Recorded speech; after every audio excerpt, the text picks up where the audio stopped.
Okay, harga. Terus.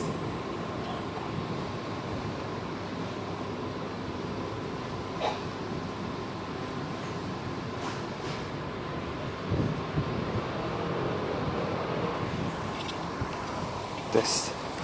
Test. Just click the mic facing up. Bismillahirrahmanirrahim. Alhamdulillahi rabbil alamin. Wassalatu wassalamu ala asyrafil anbiya'i wal mursalin Sayyidina Muhammadin wa ala alihi wa sahbihi ajma'in. Alhamdulillah, para jemaah dirahmati Allah Subhanahu wa taala. Hari ini merupakan minggu yang pertama yang kita kembali melakukan dari solat Jumaat dengan satu sesi. Dan kebiasaan kita di Masjid Khalid, kita mengadakan kuliah menjawab ni kemusykilan agama pada tiap-tiap hari Jumaat selepas menunaikan solat hari Jumaat. Jadi insya-Allah kita mengharapkan sesi-sesi ini dapat diteruskan, dan kita telah masuk pada tahun yang baru, dan insya-Allah dengan pengajian-pengajian yang baru, dan insya-Allah masjid yang baru juga tidak lama akan siap. Wallahu alam, mungkin lagi beberapa bulan lagi insya-Allah. Marilah sama-sama kita berdoa kepada Allah Subhanahu wa taala agar Allah sentiasa memberikan kepada kita afiat dan kebaikan, dan menjauhkan daripada kita segala musibah dan bencana dan bala di dunia dan akhirat. Jadi insya-Allah kita akan meneruskan menjawab kemusykilan dari agama. Kebiasaan kita sebelum ini pada masa-masa Covid, kita mengadakannya melalui online. Jadi insya-Allah ini kita kembali kepada soalan-soalan yang ditujukan. Kebanyakan soalan dalam pada hari ini dalam bahasa Inggeris ya. Soalan yang pertama menanyakan, Assalamualaikum Ustaz. Waalaikumsalam. Is using credit card considered ghibah? What is the ruling on using credit cards if you are paying the bills monthly and not incurring riba? This question is basically asking about the usage of credit cards. Usage of credit cards, there are of two types. Credit cards can be from conventional banks, it can be from Islamic banks. If credit cards are from Islamic banks, there is no doubt that it is permissible. But when it comes to conventional banks, our ulama they mention that if you are living in a place where there are no Islamic banks, and it will be difficult for you to avoid using such cards with regards to paying your bills and your monthly expenses, it is permissible as long as you avoid riba. As long as you avoid any riba, because usage of credit cards is basically about making any payments. But at times any interest can be made obligatory upon a person if a person pays late, for example, or he takes a loan from the bank, then only a person enters into riba. So for a person who is using any credit cards, he should try his best to avoid engaging in any interest, any loans.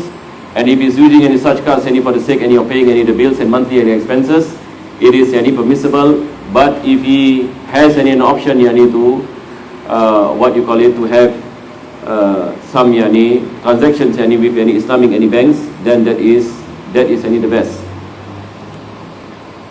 So this is the first question. Second question is asking, Assalamualaikum Ustaz. Waalaikumsalam. I just found out that halal gloves exist. What is the need for gloves to be halal? I think we can use both gloves, halal and not halal. So in the first place, why do halal gloves combined with Islamic law exist? Just trying to understand better. And the question is asking about halal gloves. And for me personally, this first time is also I heard about there are such gloves that are halal. So the question is asking, is there such thing as halal gloves? And Allahu alam, I do not know. Maybe the person who mentioned halal gloves, maybe what is meant by halal, that it is made of substance that is not najis. Maybe. Because surely it is not something that is consumed. Because normally when you say something is halal, it is something that can be consumed Islamically. But when it comes to things that are not any consumed, sometimes the term halal is used to inform that the ingredients or that the material is made from things that are pure in the Islamic Sharia. So I believe that is what is meant by halal glove. Meaning the person is trying to say that if you use these gloves, that these gloves are made from materials that are not najis. That are not najis, because there are possibilities that gloves be made from materials that are najis.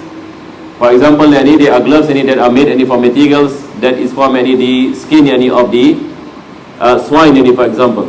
There are gloves that are made from the skin of the swine. So it is not permissible for a Muslim to use that kind of gloves, because that is a filth.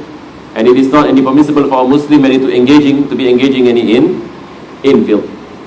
So I believe that is what that is meant. Soalan menanyakan berkenaan dengan glove yang halal. Adakah dibolehkan kita memakai glove yang halal?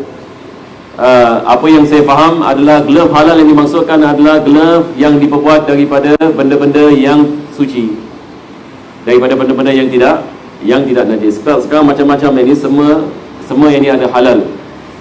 Hatta sabun pun kita ada sabun yang halal. Mungkin ada orang dia fikir macam mana sabun pun boleh jadi halal ke? Sabun bukan benda yang kita meminum ataupun kita makan. Tetapi yang mereka maksudkan sabun yang halal adalah sabun yang diperbuat daripada bahan-bahan yang suci. Sebab ada juga sabun yang diperbuat daripada bahan-bahan yang tidak suci. Jadi biasanya zaman sekarang ini yang dimaksudkan wallahu alam. Assalamualaikum Ustaz. Waalaikumsalam. Apakah hukum kerja di bank yang mempunyai khidmat syariah dan tidak syariah seperti Maybank di bahagian admin? Tidak diketahui jika dokumen yang akan dikendalikan mempunyai unsur riba ataupun tidak. Niat untuk menimba ilmu dan mempelajari tentang kewangan Islam insya-Allah. Soalan menanyakan berkenaan dengan seorang yang bekerja di sebuah bank, dan bank ini ada dua cabang, ada yang Islam, ada yang non-Islam. Ada yang Islam, bank ini Islam, ada yang bank yang diasaskan dengan riba. Maka dia menanyakan, kalau sekiranya saya kerja di bahagian yang Islam, adakah dibolehkan? Dibolehkan kalau sekiranya transaksinya yang dikendalikan dalam bahagian itu mengikut kepada hukum agama Islam, mengikut kepada hukum agama Islam dan tidak ada unsur-unsur riba. Itu ceritanya. Baru kita mengatakan dibolehkan dia bekerja di bahagian yang tersebut.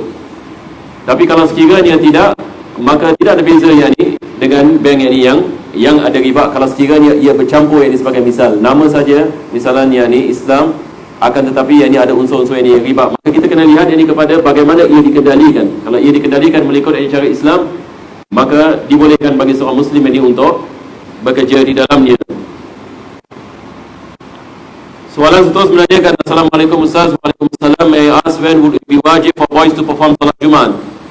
Also, what will be the hukum if come of age wajib to salat Jumaat if a boy can only afford to salat once every 3 weeks due to extra classes in school? Is it sinful? So this question is asking what is the age for boys to perform the salat Jumaat in terms of obligation. So it is obligatory for every male Muslim who has reached puberty, who has reached the age of taklif, and in fact we call it the age of taklif. The age of taklif when a person reaches puberty. So when a boy reaches puberty, it is compulsory upon him to perform the 5 daily prayers, including the Jumu'ah prayers. So it is not permissible for him to skip any Jumu'ah because of classes. So as parents and as students, what we should do is we should explain to the school that it is an obligation. Although in the time of COVID, we have this concession of not attending any Friday prayers and due to some difficulties and so on. That is understood, but now alhamdulillah today as what we mentioned, and this is our first day that we are performing as per normal. So we hope that inshallah everything goes on as per normal inshallah, like it was before COVID. So if that is the case, then this obligation comes back. This obligation is established.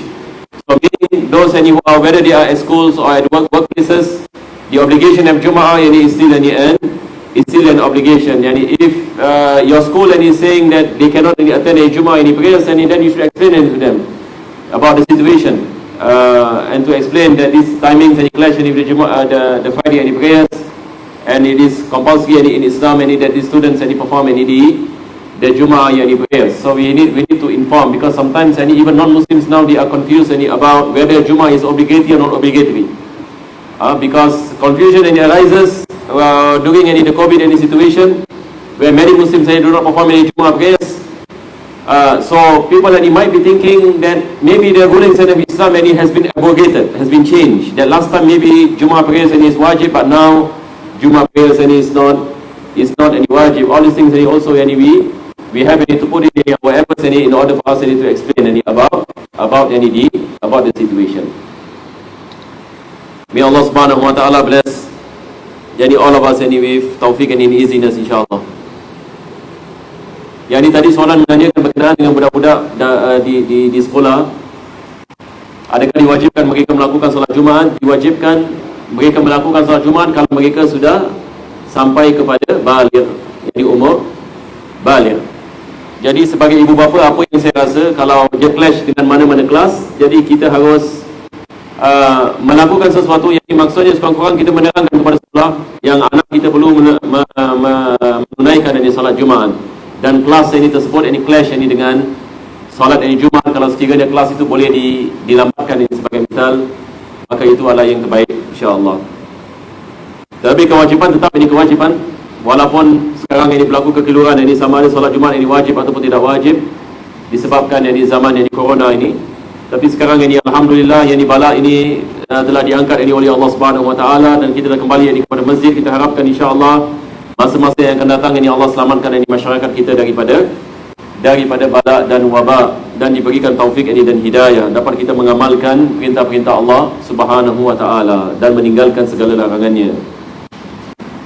Akhir sekali soalan menanyakan, Assalamualaikum Ustaz, adakah batal jika makmum terbaca Al-Fatihah sebelum imam semasa solat jahriyah? Yani solat tidak batal kalau sekiranya makmum terbaca Fatihah sebelum imam dalam solat jahriyah. Solat jahriyah maksudnya solat yang mana imam baca dengan kuat, seperti solat Jumaat sebagai misal.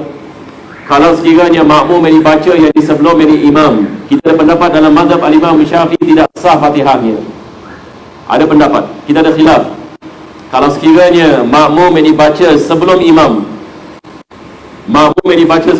sah tak Fatihah makmum? Misalnya kalau dia baca daripada awal hingga ke habis, maka pendapat yang dipilih adalah ia tidak sah. Apa sebabnya? Sebab dia tidak mengikuti imam. Nabi SAW bersabda dalam hadis, "Innama ju'ilal imamu liyu'tamma bih." Sesungguhnya imam itu dijadikan untuk diikuti. Apabila kita tidak mengikutinya, maka amalan yang kita melaksanakan itu tidak kita, maka wajib kita mengulanginya. Sama ada dalam salat jahriyah ataupun dalam salat sirriyah, tidak ada perbezaan. Wallahu a'lam bishawab. Jadi insya-Allah kita berhenti di sini. Dan seperti mana saya maklumkan, insya-Allah pada tiap-tiap minggu kita akan kembalikan sesi ini. Mudah-mudahan Allah Subhanahu wa taala memberikan kepada kita taufik. Amin ya rabbal alamin. Bismillahirrahmanirrahim. Alhamdulillahirabbil alamin. Allahumma shalli wa sallim ala sayyidina Muhammad wa ala ali sayyidina Muhammad. Rabbana atina fid dunya hasanah wa fil akhirati hasanah wa qina adzabannar. Sallallahu ala sayyidina Muhammadin wa ala alihi wa sahbihi wasallam. Alhamdulillahirabbil alamin. Assalamualaikum warahmatullahi wabarakatuh.